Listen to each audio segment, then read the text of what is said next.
Everyone, we are the Group 6 and in this video we will be discussing the Chapter 4 Code of Corporate Governance Continuation and the Chapter 5 Introduction to Ethics.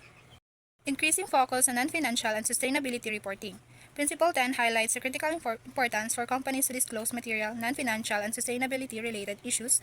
This transparency is essential not only for the company stakeholders, but also for the broader community, as sustainability becomes increasingly pivotal in long-term corporate valuability. In line with this principle, Recommendation 10.1 stipulates that the Board of Directors must establish a clear and focused policy on the disclosure of non-financial information. This policy should particularly emphasize the management of key economic, environmental, and social governance or ESG issues, which are integral to a company's sustainability strategy. The ESG factors are fundamental to understanding how a company is managing risks and opportunities related to sustainability. These elements influence not only the company's performance, but also its ability to adapt to a thrive in ever-changing business environment. By developing this policy, the company signals its commitments to transparency and accountability, ensuring that its stakeholders have access to vital information that allows informed decision making. To further enhance the effectiveness of these disclosures, companies are encouraged to adopt globally recognized reporting frameworks such as GRI, IRRC, or SASB guidelines. These frameworks provide a structured and standardized approach to reporting non-financial information, ensuring consistency, reliability, and comparability across industries and companies. The increasing external pressures related to environmental degradation, resource scarcity, and the complexities of globalization demand the companies address these challenges not only through immediate action but also via long-term strategic planning. How a company responds to these pressures through clearly articulate long-term sustainability goals as well as short-term operational objectives can significantly affect its competitiveness in the market. Businesses that demonstrate a proactive approach to managing ESG issues are more likely to build resilience, secure sustainability growth, and enhance their reputation in an increasingly environmental and social conscious marketplace. Promoting a comprehensive and cost-efficient access to relevant information. Principle 11 emphasizes the importance of maintaining a comprehensive and cost-efficient communicating channel for disseminating relevant information. This ensures that investors, stakeholders, and other interested parties can make informed decisions based on accurate and timely data. In line with this recommendation, 11.1 advises that companies incorporate media and analysis briefings as part of their communication strategy. These channels are vital for ensuring that public, material, and relevant information reaches shareholders and investors in a timely manner. A key element of this recommendation is the recognition that the way information is communicated is just as important as the content itself. The company must establish a well-organized and strategic approach to sharing information, enabling shareholders to access the data they need to make informed decisions. By utilizing structured communication channels such as media briefings and analyst sessions, companies can provide up-to-date, accurate information on a regular basis. This not only aids investors in making decisions, but also serves the broader needs of the other stakeholders, ensuring transparency and fostering trust in the company's operation.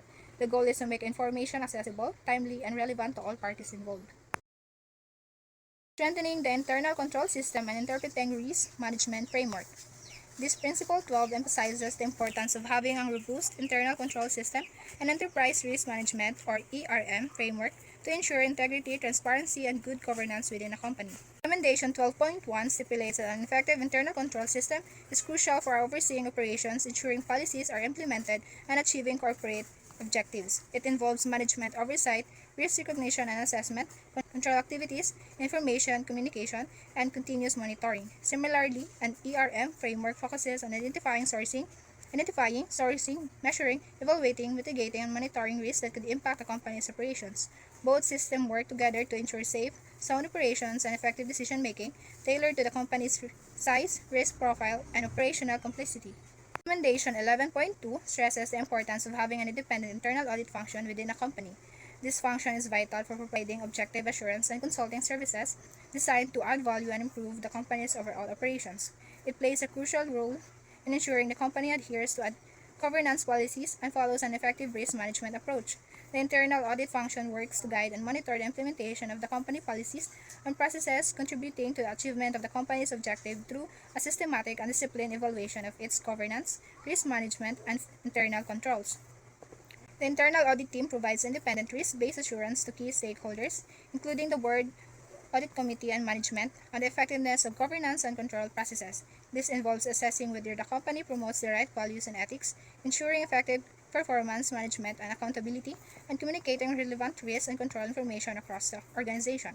Furthermore, it ensures coordination of activities and communication between the board, external auditors, internal auditors, and management. The internal audit function also plays a critical role in carrying out regular and special audits, which are detailed in the annual audit plan or based on the company's risk assessment. It is responsible for ensuring that audits are comprehensive and in line with the company's strategic and operational risks. Additionally, the internal audit function provides consulting and advisory services related to governance and internal controls, offering recommendations to improve the company's operations and mitigate risk. Another key responsibilities of the internal audit is performing compliance audits, which ensures the company adheres relevant laws, regulation, contractual obligations, and other commitments that could significantly impact the organizations.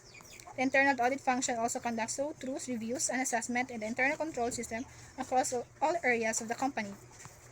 Finally, the internal audit is responsible for monitoring and evaluating the company's governance processes to ensure they are functional optimally and aligned with the best practices.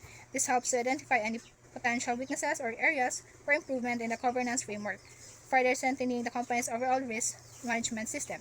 Depending on the company's size and resources, the internal audit function may be fully resourced and housed within the organization or outsourced to independent third-party service providers. Regardless of the structure, the internal audit function must remain independent, objective, and thorough in its assessment of the company's internal controls and risk management practices. Recommendation 12.3 stresses the need for the Qualified Chief Audit Executive, or CAE, to be appointed by the board responsible for overseeing the company's internal audit activities, including any outsourced audit functions. If the internal audit is fully outsourced, a qualified senior executive or manager should be tasked with managing the outsourced provider.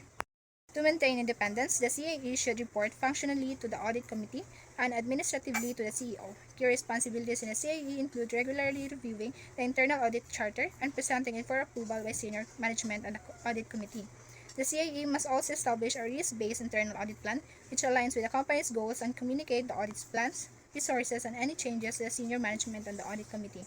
The CAE is also responsible for leading the internal audit function, ensuring it adds value to the organization and reporting periodically to the audit committee on its performance. Additionally, the CAE presents audit findings and recommendations to improve internal processes and provides advice on enhancing governance, risk management, and internal controls. By ensuring transparency and effectiveness, the CAE plays a crucial role in strengthening the organization's internal control environment. Recommendation 12.4 advises that companies based on their size, risk profile, and complexity should have dedicated risk management function responsible for identifying, assessing, and monitoring key risks. This function ensures that risks are managed effectively and aligned with the company's strategic goals. Key activities of the risk management function include defining a comprehensive risk management strategy that aligns with company objectives, identifying and analyzing key risks, particularly those related to economic, environmental, social, and governance or EESG factors, and evaluating and categorizing risks according to predefined parameters. The function is also responsible for creating a risk register and prioritizes and defines risks, including residual risks, and developing a mitigation plan for the most critical risks. The risk management team must also communicate significant risk control issues and mitigation strategies to the Board Risk Oversight Committee for review. Additionally, the function is tasked with continuously monitoring and evaluating the effectiveness of companies' risk management processes to ensure they remain relevant and effective as the risk landscape evolves. Overall, a well-defined and structured risk management function helps ensure that the company proactively addresses potential threats, making informed decisions to protect its operation and long-term goals. Recommendation 12.5 underscores the importance of appointing a Chief Risk Officer to oversee the champion and company's enterprise risk management system. The CRO should possess sufficient authority, resources, and support to effectively execute their responsibilities, with these elements being tailored to the company's size, risk profile, and the complexity of its operations. By having a dedicated individual in this role, the company ensures that risk management processes are properly integrated into the organization's strategy and daily operations. The CRO has several key responsibilities within the organization. The CRO is responsible for supervising the entire ERM process, ensuring its development, implementation, maintenance, and continuous improvement. This includes overseeing the creation of risk management, documentation, and processes. A key responsibility is communicating the company's top risks and the status of mitigation efforts to the Board Risk Oversight Committee. The CRO collaborates with the CEO to make recommendations and update to the board, ensuring alignment with the company's strategic goals. Additionally, the CRO suggests policies related to ERM and provides insight into the performance of risk management processes. They ensure that risk measures are reviewed by the risk owners for effectiveness and that established risk policies are being followed. Clear communication between the CRO and the board is essential for maintaining effective risk management and informed decision making. In essence, the CRO plays a central role in managing and improving the company's risk management system, ensuring it remains aligned with the organization goals and effectively addresses emerging risks.